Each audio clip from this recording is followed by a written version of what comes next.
Bismillahirrahmanirrahim. Assalamualaikum warahmatullahi wabarakatuh. Alhamdulillah. Alhamdulillahi wa kafa. Wassalatu wassalamu ala habibil mustafa wa ala alihi wa ashabihi min ahli sidqi wal wafa. Ashhadu an la ilaha illallah wahdahu la syarika lah. Wa ashhadu anna Muhammadan abduhu wa rasuluhu la nabiyya ba'dah. Allahumma salli wa sallim ala sayyidina wa habibina wa syafi'ina wa maulana Muhammadin wa ala alihi wa sahbihi ajma'in. Amma ba'd. As-saimin wa saimat rahimani wa rahimakumullah. Jamaah kaum muslimin Masjid Nurul Haq yang dirahmati Allah, alhamdulillah. Segala puji hanya bagi Allah. Selawat salam tersampaikan kepada uswatun hasanah kita Nabiullah Muhammad sallallahu alaihi wasallam, keluarganya, sahabat-sahabatnya dan pengikut-pengikutnya yang istiqamah komitmen dalam menegakkan sunnah-sunnahnya, dan mudah-mudahan semua kita termasuk di dalamnya, amin ya rabbal alamin. Jamaah kaum muslimin, tanggal berapa sudah ini Ramadannya Pak? Tanggal berapa Pak? Halo? Tanggal 7 ya? Bukan tanggal 6? 6 apa 7? 7 ya? Di Indonesia 7 gitu ya. Tetangga kita Malaysia, Singapura dan Brunei masih tanggal 6 ya, karena mereka baru Ahad Minggu puasanya ya, sampai kemudian di kalangan ustadz itu di WA grup para asatiz gitu ya, ini tahun ini kita bukan ru'yatul hilal, bukan hilal hakiki katanya, ini hilal siasi gitu ya. Di tahun ini sebenarnya kita bukan ru'yatul hilal, tahun ini sebenarnya kita hisab gitu ya, seperti itu. Karena kalau kemudian komitmen, harusnya BIM itu diberdirikan ya, Brunei, Indonesia, Malaysia dan Singapura, Indonesia di dalamnya, mereka komitmen bahwa imkanur ru'yah itu baru kemudian mungkin dilihat bulan itu di 4 derajat. Dan ketika dikatakan di Aceh sudah disumpah, wah ini banyak ceritanya. Tentu saja kita tidak sedang membahas ini, tapi yang pasti orang muslim itu ada tulisan teman ya, Dr. Jalaluddin, beliau mengatakan ciri orang muslim itu Ustadz mudah dipersatukan dan mempersatukan, itu intinya ya. Mau hisab, mau ru'yatul hilal, kalau pemerintah sudah mengatakan ya kita sami'na wa ata'na, kita dengar dan taat. Taib. Saya kepingin kemudian mengingatkan bahwa ketika Allah Subhanahu wa Ta'ala mengatakan di Al-Baqarah 186 itu, 185 yang kita sudah hafal semua, selain 183-nya, Syahrul Ramadan allazi unzila fihi al-Qur'an hudan lin-nasi wa bayyinatin minal huda wal furqan faman syahida minkum syahra falyasumhu, gitu ya, ila akhiril ayat. Kalau kita melihat ayat ini adalah satu-satunya nama bulan yang disebutkan di dalam Al-Quran langsung oleh Allah Subhanahu wa Ta'ala. Syahrul Ramadan alladzi unzila fihi al-Quran. Di bulan Ramadan itulah Allah Subhanahu wa Ta'ala pertama kali menurunkan Al-Quran. Makanya kalau saya bertanya gitu ya, saya yakin sebagian besar kita salah menjawabnya. Kalau saya tanya sama jamaah, ibadah apa yang ada di benak kita ketika saya menyebut Ramadan? Ibadah apa yang ada di benak kita? Apa Bapak Ibu? Ibadah puasa kan? Ini tidak salah, tapi ini kurang tepat. Kenapa? Karena kalimat saum itu kemudian justru di bawah Allah sebutkan, bukan di atas. Syahrul Ramadan alladzi unzila fihi al-Qur'an. Allah mengaitkan Quran itu dengan puasa. Hudan lin-nasi wa bayyinatin minal huda wal furqan, sebagai petunjuk bagi manusia dan penjelas daripada petunjuk itu dan pembeda yang hak dan yang batil. Baru Allah katakan apa jamaah? Faman syahida minkum syahra falyasumhu. Baru kemudian apa? Allah mengatakan barang siapa yang melihat hilal Ramadan hendaklah dia berpuasa. Bukan ini pertama kali ditaruh di atas oleh Allah, tapi Allah mengatakan justru Ramadan itu kaitannya dengan yang namanya nuzulul Quran. Bukan Ramadan, bukan puasa maksud saya. Bukan puasa. Tapi Quran. Kenapa jamaah kaum muslimin? 13 tahun di kota Madinah, di kota Mekah, sudah ada bulan Ramadan? Ada. Ada kewajiban puasa? Enggak ada. 1 tahun di Madinah, tahun pertama, sudah ada bulan Ramadan, tapi ada kewajiban puasa Ramadan? Tidak ada. Baru tahun kedua kemudian ada kewajiban berpuasa itu. Jadi Allah mengingatkan kepada kita, Ramadan ini kemuliaannya itu bukan karena ada ibadah yang namanya siam, puasa, bukan. Tapi karena ada yang namanya Quran turun pada Ramadan. Kalau Quran ini turun di bulan Rajab, yang mulia Rajab Bapak Ibu. Makanya kan perintah yang pertama kali bagi Nabi SAW bukan bukan puasa, tapi Iqra. Ayat yang pertama kali turun pada Nabi SAW itu bukan perintah puasa, baca Quran. Artinya apa jamaah kaum muslimin? Allah hendak memberikan sentilan bagi kita, ingatan.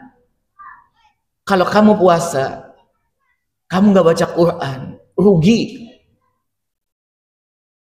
Makanya kita melihat sejarah para ulama, sahabat gitu ya jamaah kaum muslimin. Mereka tidak akan pernah mengabsenkan yang namanya khataman Quran di bulan Ramadan.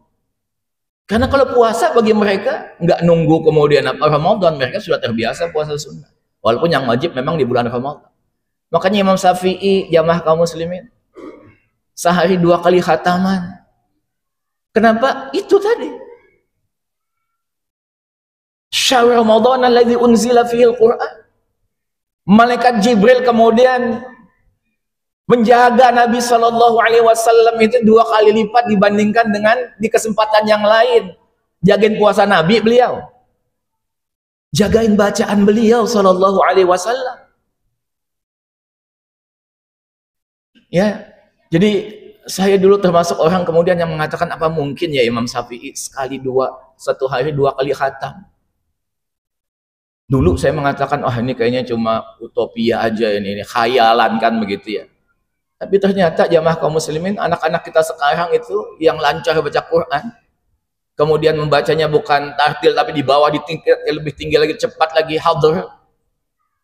Gitu ya, saya tanya pernah sama Ustaz Saiful Anwar, Imam Masjid Ar-Rahmah, Pinggan Pratama gitu ya. Ustaz, berapa juz sih? Satu juz itu berapa kalau bacanya hadhr, Ustaz? Gitu ya. Kata beliau, ya 12 menit Ustaz 1 jam.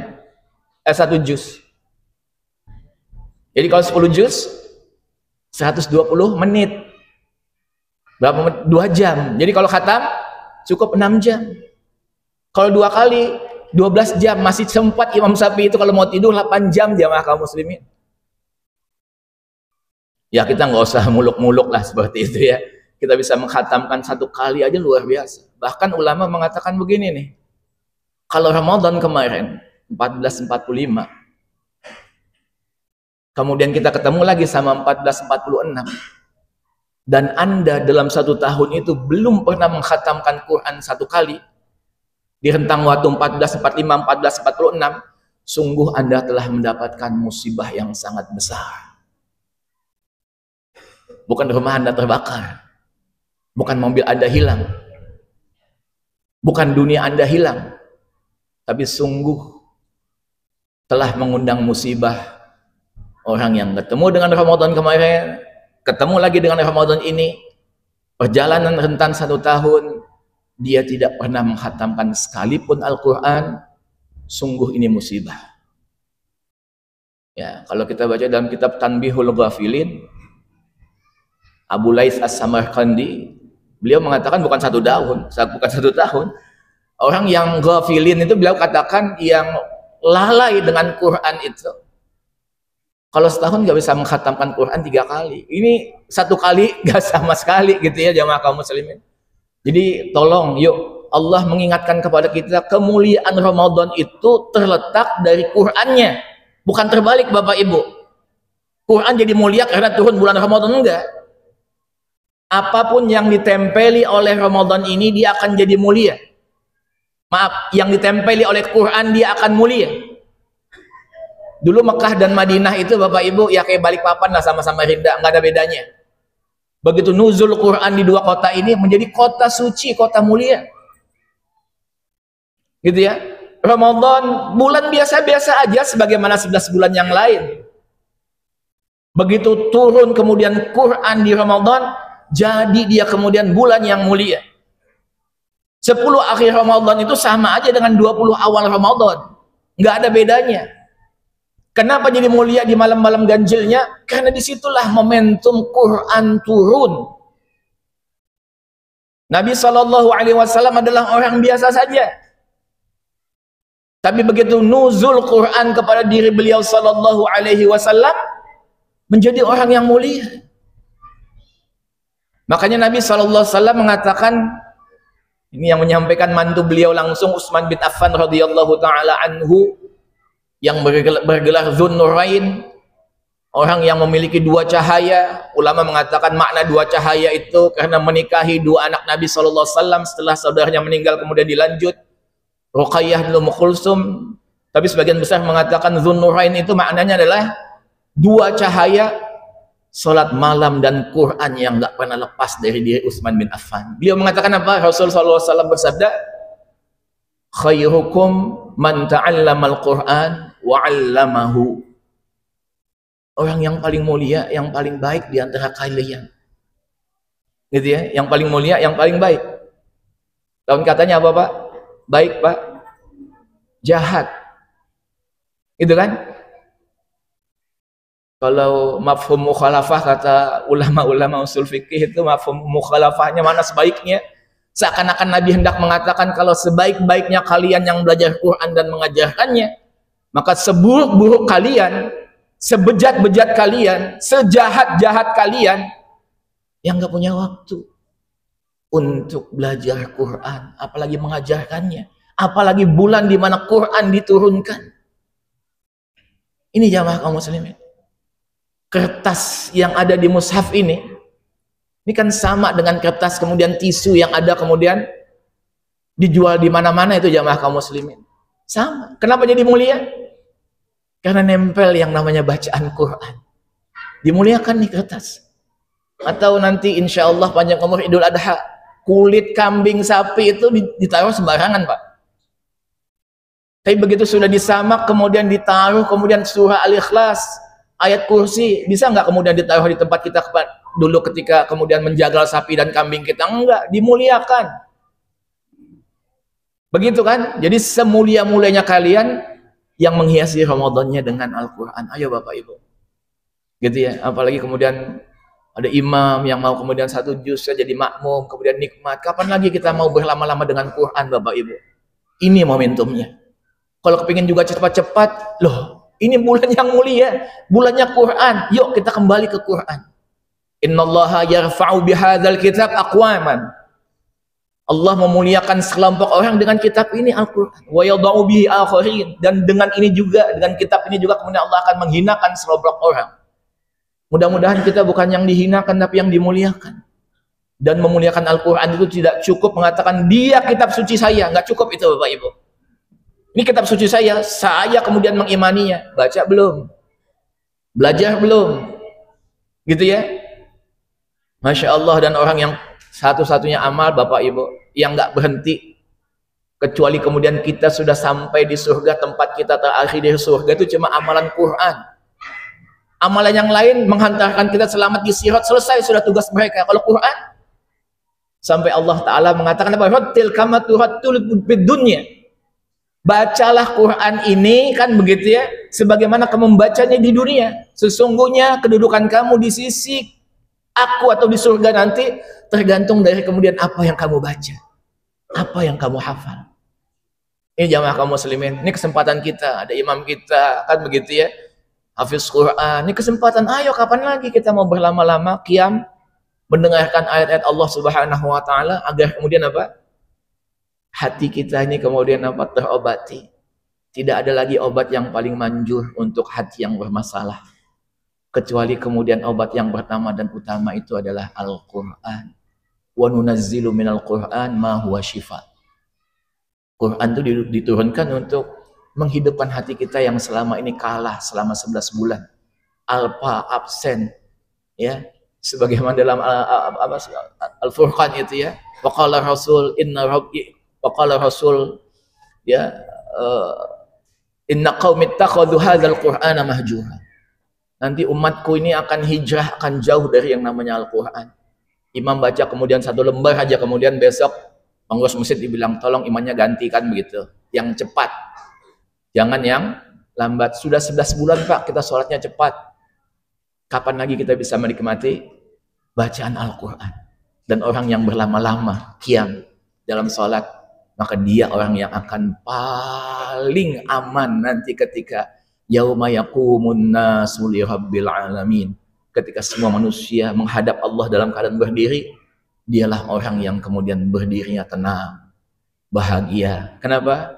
Karena qiyamnya panjang, berdirinya panjang. Mungkin nggak sampai kemudian seperti Nabi SAW, Al-Baqarah, Ali Imran, An-Nisa, nggak mungkin kemudian berruku, enggak Bapak Ibu. Paling 1 lembar aja kemudian apa? Itu sudah kemudian apa? Mudah-mudahan gitu ya. Sebagai apa namanya? Obat hati kita. Itu saja mungkin yang saya dapat sampaikan. Mudah-mudahan ini bermanfaat buat kita semua. Yuk, kita khataman Quran Bapak Ibu minimal 1 kali. Yang belum bisa, ayo ngaji. Toha ma anzalna alaikal Qur'an litashqa. Allah tidak menurunkan Al-Quran ini kemudian kita jadi susah belajar membacanya, enggak. Kalau kita belum bisa, berarti niat kita untuk mau belajar itu yang perlu dipertanyakan. Karena Allah mengatakan ma anzalna alaikal Qur'ana litashqa. Enggak susah. Bukan untuk susah Quran ini diturunkan, supaya kamu bahagia. Subhanakallahumma bihamdika asyhadu an la ilaha illa anta astaghfiruka wa atubu ilaik. Wa sallallahu ala sayyidina Muhammadin wa ala alihi wa sahbihi ajma'in walhamdulillahi rabbil alamin.